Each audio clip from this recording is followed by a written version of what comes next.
देखो आज एक्सरसाइज 9.3 का इंट्रो पार्ट है, इसमें एग्जांपल कवर कर लेंगे, लेकिन इससे पहले कुछ बेसिक बातें बता दें आपको। देखो क्या आप ना ये जो हेडिंग इस पर आएंगे जरूर, ये 9.3 का इंट्रो पार्ट है, लेकिन इससे पहले आपको एक बात बता दें, थोड़ा सा फील कराएंगे कि अभी तो हम लोगों ने क्या पढ़ा और क्या पढ़ेंगे, इससे थोड़ा रिलेट आप करने की कोशिश करना। दुर्भाग्यवश अनफॉर्चुनेटली ये सिलेबस से इस बार हटा दी गई है मतलब आप लोगों के लिए, तो जो 9.4 थे वो 9.3 हो जाएगा। अब एक बात समझो, 9.1 में हमने क्या सीखा था कि जो हमारे पास डिफरेंशियल इक्वेशन उसके ऑर्डर और डिग्री, ठीक, ऑर्डर और डिग्री हमने सीखी थी कि भैया कैसे फाइंड करते हैं, ठीक है। 9.2 में हमने सीखा था हमारे पास डिफरेंशियल इक्वेशन था और उसका जनरल सॉल्यूशन, दोनों गिवन थे, बस चेक करके बताना था ये इसका सॉल्यूशन है या नहीं है, ठीक।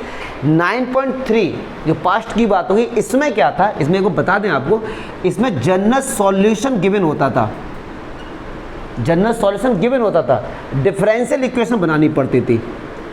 जैसे फॉर एग्जांपल अगर मैं आपसे कहूँ कि x² - x + 2, ये आपके पास एक इक्वेशन है, इसके जीरोस फाइंड करो, और मैंने आपसे अनुमान से ऐसे ही बोला कि अब मैंने आपको 1 और 2 आपको इसके रूट्स दे दिए, अब तुम बनाओ क्वाड्रेटिक इक्वेशन, ठीक है। तो 9.1 में ऑर्डर डिग्री, 9.2 में दोनों गिवन होते थे, डिफरेंशियल इक्वेशन भी और सॉल्यूशन, बस चेक करना था।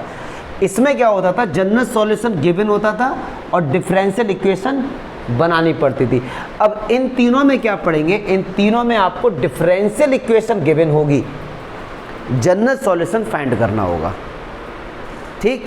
ये आपके फॉर्मेशन ऑफ डिफरेंशियल इक्वेशन ये सिलेबस से आपके हटा दिया गया। अगर ये होता तो आपको बताते कि फैमिली ऑफ कर्व क्या होता, सब डीप में स्टडी करते, लेकिन अभी नहीं है, नॉलेज के लिए बाद में कर लेंगे। 9.4, 9.5 और 9.6 में क्या होगा, डिफरेंशियल इक्वेशन गिवन होगी, आपको गिवन होगी, डिफरेंशियल इक्वेशन आपको गिवन होगी, जनरल सॉल्यूशन आपको फाइंड करना होगा, ठीक। अच्छा, और एक चीज़ आपको इस पूरे 9.3, अब मैं इसको 9.3 बोलूँगा फिर, क्योंकि अब जो सिलेबस सेट है ये 4 और ये 5, तो इन तीनों एक्सरसाइज में आपको उन्हीं डिफरेंशियल इक्वेशन को सॉल्व करना होगा जिनका फर्स्ट ऑर्डर होगा, फर्स्ट डिग्री, केवल उन्हीं को हम करना सीखेंगे बस। वैसे तो बहुत सारी हैं, जैसे मैंने आपको बताया अभी था, एक पार्शियली है, फिर उसके भी टाइप होते हैं, लेबनीज़ थ्योरम काफ़ी आगे है, बट हम इस चैप्टर में या 12th क्लास में फर्स्ट ऑर्डर वाली और फर्स्ट डिग्री वाली ही डिफरेंशियल इक्वेशन को सीखेंगे, ठीक है। तो 9.3 जो अब अगर प्रेजेंट की बात करें तो इसमें एक मेथड है variable separable method,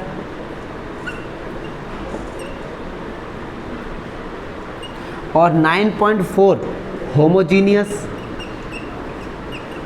differential equation, और इसमें सीखेंगे लीनियर डिफरेंशियल इक्वेशन। ये 3 टाइप के हैं, तीनों टाइप हम लोग पढ़ेंगे, और इन तीनों टाइप को इसलिए अच्छे से पढ़ना क्योंकि एक्सरसाइज 9.3 के जितने भी हम क्वेश्चंस करेंगे तो दिमाग में हमारे ये सेट है कि वेरिएबल सेपरेबल से होगा। 9.4 के आप जितने भी क्वेश्चन करोगे दिमाग में ये सेट है हमारे कि भाई साहब ये होमोजीनियस वाला है, 9.5 में लीनियर वाला, लेकिन जब मिसलेनियस करने जाएंगे या बोर्ड के क्वेश्चन आएंगे तो वहाँ नहीं पता होगा कौन सा, तो कन्फ्यूज़न ना हो आपको, इसे कंसेप्ट के साथ पढ़ेंगे हम लोग, ठीक है। तो ये बेसिक था। अच्छा एक बार और सुनो, फर्स्ट ऑर्डर की डिफरेंशियल इक्वेशन सॉल्व करेंगे, सॉल्व करके मिलेगा क्या, डिफरेंशियल इक्वेशन को सॉल्व करके मिलता है क्या, जनरल सॉल्यूशन। क्या मिलता है, जनरल सॉल्यूशन।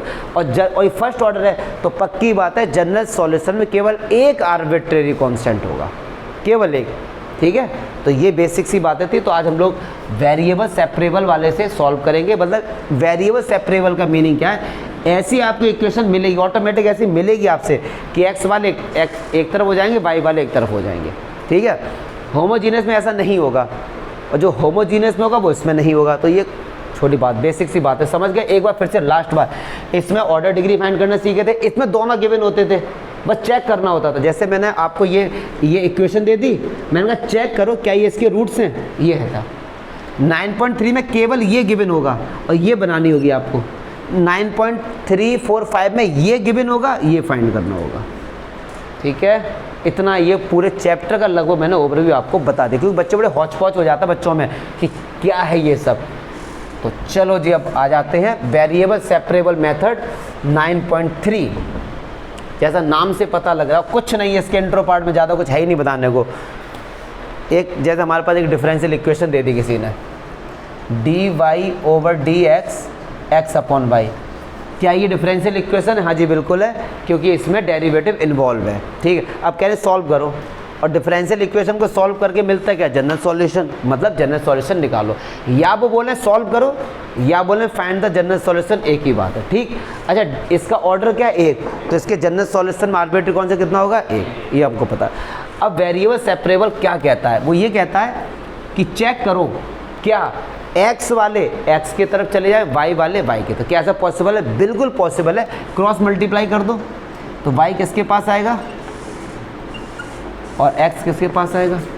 आगे देखो, क्लियर है? अच्छा जैसे अगर मैं आपसे बोल, मैं इसको रिलेट करता चलूँगा पूरे चैप्टर 10 से। जैसे मैंने कहा इसको सॉल्व करोगे, मैंने कहा इसको सॉल्व करो, इसको सॉल्व करके मिलेगा क्या? x। क्या मिलेगा? x। ऐसे ही डिफरेंशियल इक्वेशन को सॉल्व करके मिलेगा क्या? y। क्या मिलेगा? y मिलेगा ना। अरे यार बताओ ना, अगर 9.2 में जाते हैं तो आपको याद आ रहा होगा कि dy ओवर dx आपको दे दिया, मान लो ये, ठीक है, और फिर कहा चेक करो क्या ये इसका सॉल्यूशन है, तो y तो मिलता था वहाँ पे। तो अगर आप डिफरेंशियल इक्वेशन को सॉल्व करोगे क्या मिलेगा? y मिलेगा। यस और नो? तो अब एक बात सुनो, हमको यहाँ से y निकालना है। क्या निकालना है? y। क्लियर है सर? अच्छा, और y के साथ क्या d लगा हुआ, मतलब डेरिवेटिव है, और डेरिवेटिव हटेगा कब? जब एंटी डेरिवेटिव करेंगे। हमको dy है निकालना, y मतलब d हटाना। d बोले तो डेरिवेटिव, और डेरिवेटिव कब हटता है? जब एंटी डेरिवेटिव होता है। तो दोनों तरफ एंटी डेरिवेटिव कर दिया, कोई दिक्कत नहीं यहाँ पे। तो लगा दो, y का क्या होगा? y² upon 2। इसका क्या होगा? यहाँ पे 1,00,000 रुपए की बात बताऊंगा आप लोगों को, अभी थोड़ा सॉल्व कर दो। फिर हमको y निकालना भैया, तो ये क्या हो गया? y², तो ये हो गया 2x² अपॉन 2 प्लस 2c। 2 का मूल्य दोनों में होगा, ठीक है, x² प्लस 2c। y निकालना था तो अंडर रूट प्लस माइनस, खत्म, दिस इज योर आंसर। ठीक है, और देखो आर्बिट्रेरी कॉन्स्टेंट एक है, आर्बिट्रेरी कौन सा हमारा क्या? एक है। ठीक है, अब आप कहेंगे सर आप क्या एक बात बोल रहे थे जो आपको बतानी थी। देखो मैं 2 बातें बताता हूँ आप लोगों को। अकॉर्डिंग टू एनसीईआरटी मैं चलता हूँ, क्योंकि कॉपी जो चेक होती है वो एनसीईआरटी के अकॉर्डिंग चेक होती है। हमने पढ़ा है कि इंटीग्रेशन जब भी हम करते हैं तो कांस्टेंट लगाते हैं। सर आपने यहाँ कांस्टेंट लगाया, यहाँ क्यों नहीं लगाया? ये दिमाग क्वेश्चन बनेगा यार, क्योंकि इंटीग्रेशन कहता ही है कि जैसे ही मुझे सॉल्व करो एक सी लगा दो वहाँ पे। ठीक है, तो सर आपने यहाँ क्यों नहीं लगाया? चलो मैं यहाँ से इसको दोबारा सॉल्व करके आपको दिखाता हूँ। यहाँ से इसको सॉल्व किया, y² अपॉन 2 प्लस c1। इसको सॉल्व किया, x² upon 2 plus c2। Clear है? ठीक, तो y² upon 2, x² upon 2 plus c2 minus c1। कोई दिक्कत? ठीक, क्या मैं ये कांस्टेंट में से कांस्टेंट क्या मिलेगा? क्या कांस्टेंट में से कांस्टेंट क्या मिलेगा? क्या मैं इसको थोड़ी देर के लिए सी ऐड कर सकता हूँ?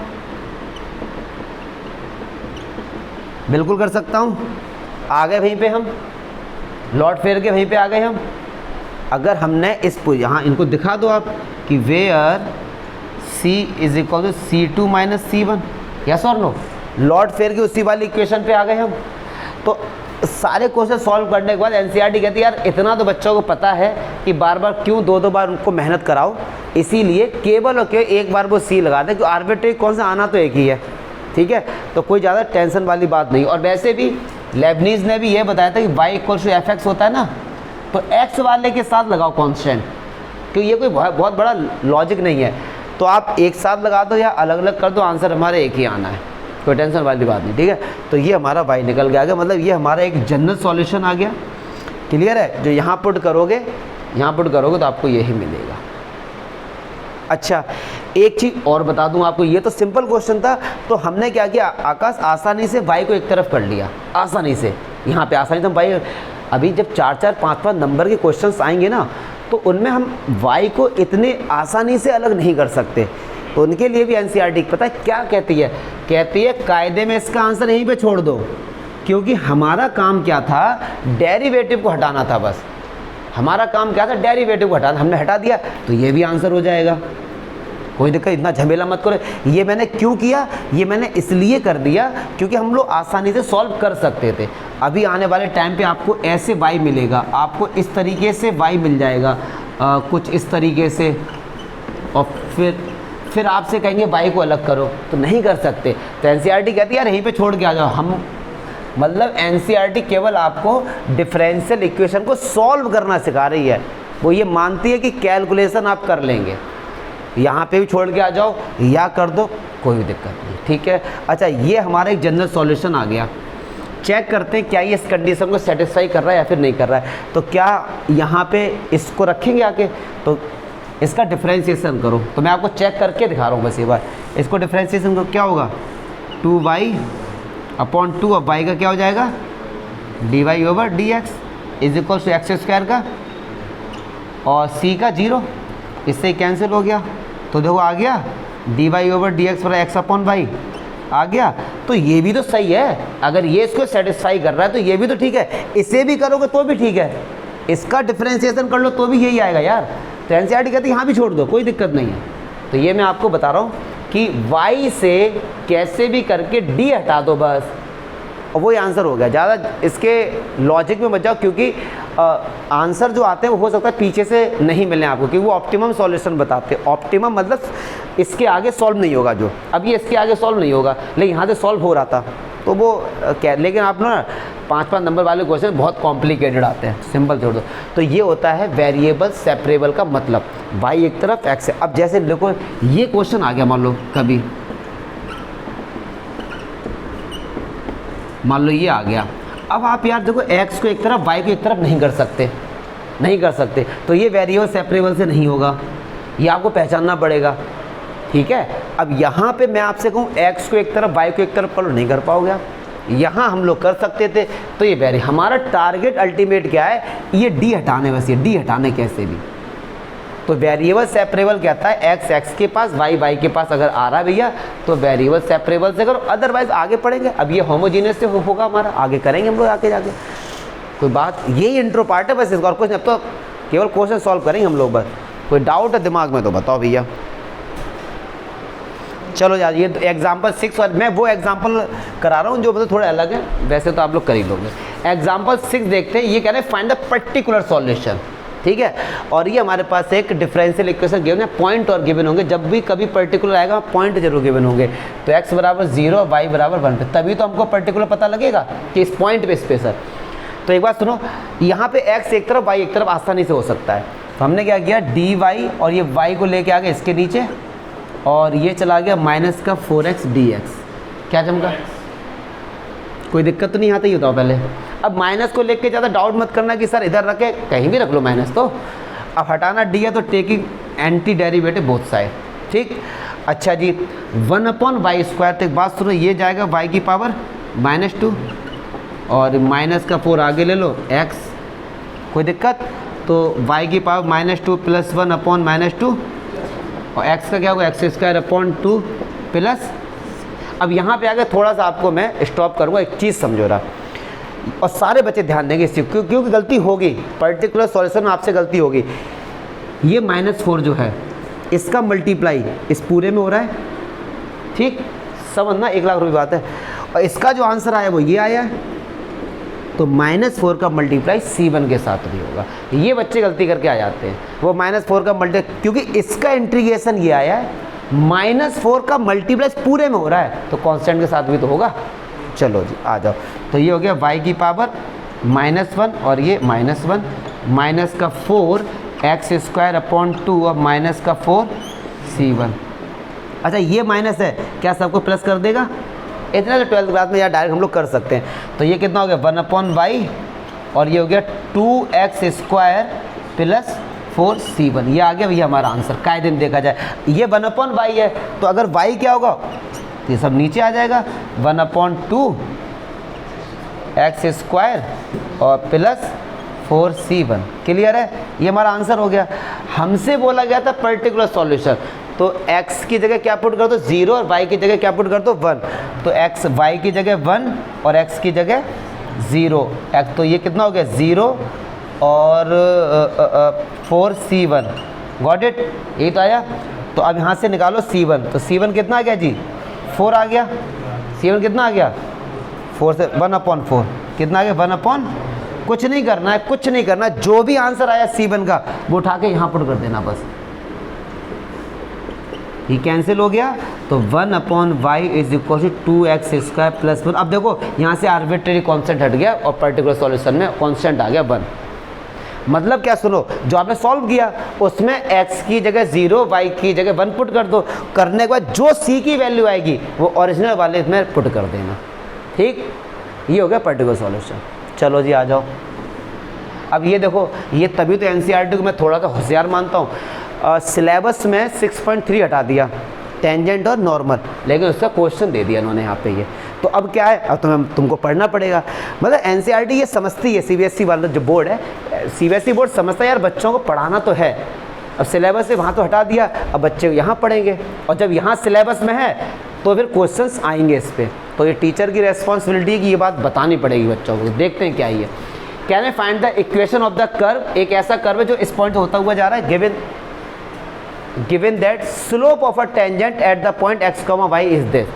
मतलब समझो रहा, कोई भी एक कर्व होगा, मान लो ये रहा, ठीक है, और एक पॉइंट है x, y, और स्लोप ऑफ अ टेंजेंट, इससे जो टेंजेंट होता हुआ जा रहा है उसका जो स्लोप है वो कितना है, 2x/y²। अब मैं आपको जल्दी से एक बार मुझे बताना पड़ेगा कि dy/d एक्चुअली बताता क्या है। रेट ऑफ चेंज बताता है, मैक्सिमम और मिनिमा बताता है, अप्रॉक्सीमेशन बताता है, और स्लोप ऑफ अ टेंजेंट बताता है। तो जैसे ही कहीं पर भी अगर आपको दिख जाए स्लोप ऑफ अ टेंजेंट, तो आंख बंद करके उसकी जगह dy/dx लिख देना। ठीक है, dy/dx। और ये किसके बराबर दिया गया जी, अब तो कर ही लोगे यार, क्रॉस मल्टीप्लाई कर दो इसमें, dy/y² और ये हो गया 2x और ये dx, इंटीग्रेशन दोनों तरफ लगा दो तो y3/3 2। अब वही वाला गलती मत कर देना, 2 है ना, इसे बाहर लो तो 2x² और प्लस का 2c1। ठीक है, 3 का मल्टीप्लाई कर दो। क्लियर है। अब पॉइंट क्या कह रहे हैं, -2 और -3, x की जगह -2 और y की जगह -3 रखो, c1 आएगा, वो c1 के लिए उठा के यहाँ पुट कर देना, बस खत्म। ठीक है, अगला क्वेश्चन मोस्ट इम्पॉर्टेंट क्वेश्चन है ये। चलो जी आ जाओ, लास्ट एग्जाम्पल 9 है आई थिंक। ये वैसे तो क्लास 8th का क्वेश्चन है ये, आपको ध्यान है मैट्रिक्स में भी हम लोगों ने किए थे। क्वेश्चन नंबर 19 याद आ रहा होगा 3.2, उसमें भी यही था यार सब चीज़ें कि भैया कि इसके रेट से इंक्रीज़ हो रहा है, इंटरेस्ट 1800 है, 2000, 8th का क्वेश्चन है। लेकिन कह रहे हैं कि आपको इसमें डिफरेंशियल इक्वेशन सॉल्व करो। अच्छा एक चीज़ और बता दो नॉलेज के लिए बस केवल, कि सर जब ये क्लास 8th में सॉल्व हो रहा था तो फिर ये मतलब 12th में क्यों हमको क्लास 8th का पढ़ा रहे हैं। ये इसलिए पढ़ाया जा रहा है आपको क्योंकि हमारे पास जो कंप्यूटर है वो केवल मशीन लैंग्वेज को समझता है। मशीन लैंग्वेज होती है 0 और 1। आपको था ना, कंप्यूटर से आप कुछ भी आप टाइप करते हो, जैसे सपोज आपने ए टाइप किया ए, तो उसके पीछे 65,271 प्रोसेस होके ए आता है, 65,273 प्रोसेस हो गया इसके पीछे, तब एक कंसोल पे हमको दिखाई देता है। कंसोल होता है हमारा जो स्क्रीन को, कंप्यूटर में से कंसोल कहते हैं। एकदम ए नहीं आता है। आज के अगर मैं जाऊँ 1971 में, तो पहले लोगों ने क्या कीबोर्ड का ए दबा दिया, फिर अगले दिन आते थे चेक करने, ए प्रिंट हो गया, ये प्रोसेस था पहले, फिर और प्रोसेस आया, तो अब इतना फास्ट प्रोसेस हो गया कि वो प्रोसेस इतना जल्दी होता है कि हमको पता नहीं लग पाता। तो कंप्यूटर में अगर आपने ए लिखा ना, ए, तो मशीन लैंग्वेज इसको डेसिमल में कन्वर्ट करता है 65, फिर डेसिमल इसको बाइनरी में कन्वर्ट करता है। अगर मुझे याद नहीं आ रहा, थोड़ा सा कुछ इस टाइप का होता है, आगे चेक कर लेना क्योंकि 2^02 ये सब है। मतलब कंप्यूटर इसको समझता है, कंप्यूटर को नहीं पता भाई ए क्या होता है। अब कंप्यूटर के अंदर होता है असेंबलर, जो असेंबली लैंग्वेज को मशीन लैंग्वेज में कन्वर्ट करता है। जैसे कि मीडिएटर्स ना, मीडिएटर क्या है कि जैसे मुझे मान लो हिंदी आती है और हम गए मान लो शादी हो रहा है, वहाँ पे अरबी बोलता है, अरबी वो बोलेंगे, हम उनसे हिंदी बोलेंगे, तो बीच में मीडिएटर है, वो चाहे तो बड़ा मज़ा ले सकता है। भाई साहब अगर सही होता है वो चाहे तो बड़ा मज़ा ले सकता है, उनकी उनसे बोल दे, हमने कोई सही बात बोली और वो बोल दे कुछ भी ऐसे। तो बट यहाँ पे ऐसा असेंबलर, तो ये जो चीज़ें हैं 8th क्लास में जो हमने पढ़ी वो कंप्यूटर उनको नहीं समझता है। तो फिर कंप्यूटर समझता है डिफरेंशियल इक्वेशन को, कंप्यूटर समझता है डिफरेंशिएशन को। वहाँ पे एक मैथ्स नाम का फंक्शन होता है, उसमें ये सब पहले से इनबिल्ट होता है, तो वो इस क्वेश्चन को सॉल्व कर देगा एकदम, लेकिन 8th क्लास का नहीं कर पाएगा। ठीक है, इसलिए ये सारी बातें हमको पढ़ाई जाती हैं ये, मुझे नहीं लगता इसमें कोई दिक्कत होगी। हेलो, चलो जी आ जाओ, ठीक है। अब देखो, अब यार आ जाते क्वेश्चन, ये मैंने भूमिका बता दी, ऐसा होता है इसलिए आपको पढ़ाया जा रहा है ये भूमिका। भूमिका यहाँ पे केवल एक नाम है, पाला अरे चलो चेक कह रहे इन अ बैंक में प्रिंसिपल जो है वो इंक्रीज हो रहा है at the rate 5% per year, हर साल 5% प्रिंसिपल में इंक्रीमेंट हो रहा है। एक बात सुनो यार, प्रिंसिपल में इंक्रीमेंट होने का मतलब प्रिंसिपल में चेंज हो रहा है, इंक्रीमेंट या डिक्रीज होना, चेंज हो रहा है प्रिंसिपल में। तो लेट उसका प्रिंसिपल पी है, तो प्रिंसिपल इंक्रीज हो रहा है मतलब डीपी, ठीक है, डेस्कटॉप प्रोफाइल। अब किसके अकॉर्डिंग कुछ नहीं पता, तो टाइम के अकॉर्डिंग। और ये भाई साहब बहुत सही बात है, तो आपको बताता हूँ। पहले तो इस इक्वेशन को समझो, कि dp अपॉन dt का मतलब हुआ प्रिंसिपल चेंज हो रहा है, कैसे चेंज हो रहा है, 5%, 5/100। लेकिन किसके मतलब किसके बिहाफ में चेंज हो रहा है, अपने बिहाफ में। जैसे फॉर एग्जांपल मेरे पास 100 रुपये हैं, तो 5% इंक्रीज हो गया, तो किसका हुआ 5%, 100 का ही तो हुआ ना। तो ऐसे ही तो लिखेंगे इसको, यस और नो। तो प्रिंसिपल मैंने p माना था, तो p का 5% हो गया। क्लियर है सर, ख़त्म करो, बहुत अच्छे से समझना, जहाँ दिक्कत तो स्टॉप कर देना। dp अपॉन dt, इसे कट करो, तो ये हुआ p अपॉन, क्या ये डिफरेंशियल इक्वेशन मिल गई, बताओ ना यार। जिसमें डेरिवेटिव इन्वॉल्व हुआ वो डिफरेंशियल इक्वेशन होगी। क्या मैं इसको सेपरेट कर सकता हूँ, बिल्कुल कर सकता हूँ। तो ये dp p तो आ जाएगा नीचे, और ये चला जाएगा 1/20 और dt, कोई दिक्कत नहीं है। हमको p के बारे में आप आगे बढ़ते हैं। तो कह रहे हैं कि भैया उस बैंक में आदमी ने 1000 रुपये जमा किए, उस बैंक के बारे में उसने पता किया कि हर साल 5% प्रिंसिपल बढ़ रहा है। उस बैंक में 1000 रुपये जमा कर दे। अब वहाँ क्वेश्चन कर रहे हैं भैया हमारे पैसे डबल कब हो जाएंगे, 21 दिन में तो नहीं होंगे यहाँ पे। तो वही हमको बताना है कितने दिन में, टाइम हमको बताना है, टाइम। ठीक है सर, चलो आ जाओ। तो 1/p का log p, 1/20 का t/20 प्लस c, बताओ ना यार। ठीक है, मुझे नहीं लगता यहाँ तक कोई डाउट होगा, बहुत खुशी का। ये हमारे पास आगे डिफरेंशियल इक्वेशन का जनरल। अब हमको सुनो यार, यहाँ पे आगे छोड़ दिया, अब यहाँ से थोड़ा सा समझने की कोशिश करनी। जैसे ये इक्वेशन हमने निकाल दी, हम बैंक में गए, मैंने आज पैसे जमा करे, मैंने आज पैसे क्या किए, जमा किए। तो प्रिंसिपल मेरा कितना है, 1000 रुपये, और टाइम कितना रहा होगा, आज जमा किए ना, तो एकदम तो इंटरेस्ट मिलेगा नहीं कि जमा किए लाओ निकाल लें, क्या मिलेगा तुम, कुछ नहीं मिलेगा तुमको। तो आज जमा किए, टाइम कितना होगा, 0, रखो दोनों वैल्यू उठा के इक्वेशन में। तो log 1000, t की जगह 0 प्लस c, तो c की वैल्यू कितनी आ गई, क्लियर है। ये वैल्यू उठा के यहाँ पुट करो, log p बराबर t/20 प्लस log, कोई दिक्कत, log वाले एक तरफ है, मैं इधर लेके आ जाता हूँ। तो log p माइनस t/, जब log में 2 का माइनस होता है एक साथ करते तो डिवाइड होता है। मैं बुक की तरफ बिल्कुल नहीं बता रहा हूँ, बुक में थोड़ा फंस जाओगे आप लोग। तो यार हमें नहीं लगता यहाँ तक कोई डाउट होगा, ठीक है। फिर कह रहे हैं कि पैसे क्या हो जाएं, डबल हो जाएं। तो मतलब अब प्रिंसिपल कितना हो गया, और टाइम क्या, यही तो पता करना है, टाइम ही तो पता करना है यार हमको, बताओ ना ये बात। जब 1000 रुपये जमा किए टाइम 0 था, अब हम चाहते हैं कि वो प्रिंसिपल कितना हो जाए हमारा, डबल, टाइम पता करना है। रख दो p की जगह आके, तो भैया p की जगह हम कितना रखेंगे, अपॉन t/, कस गया, और ये 20 log 2। आंसर चेक कर लो एक बार, एक कोई एक बच्चा चेक कर ले, ठीक है। हाँ, तो ये हमारा आंसर। अब log 2 की वैल्यू होती है शायद 0.2112 ऐसी कुछ होती है, 20 से मल्टीप्लाई कर देना। लेकिन आप इतना ही छोड़ के आ जाओ, मतलब इतने टाइम में पैसे तुम्हारे डबल हो जाएंगे। क्लियर है, डाउट पूछ लो भाई साहब इसमें, क्यों मैंने बुक वाले क्या करते, बुक का बता दें आपको। देखो भैया बुक वालों ने यहाँ से कैसे किया, जान लो वो भी। लॉग पी बराबर, मैं उस पर थोड़ा सा बच्चे से कन्फ्यूज होते हैं, उन्होंने लॉग हटाया, लॉग जब भी हटाया तो लॉग का उल्टा क्या होता है, एक्सपोनेंशियल, उधर जाएगा, तो पी बराबर ई की पावर दिस, इस टाइप उन्होंने किया है। मुझे लगता है बच्चों को थोड़ा समझने में दिक्कत होगी, देसी तरीका ना अपना सिंपल सा। कोई डाउट है तो बताओ, हैं देख लो।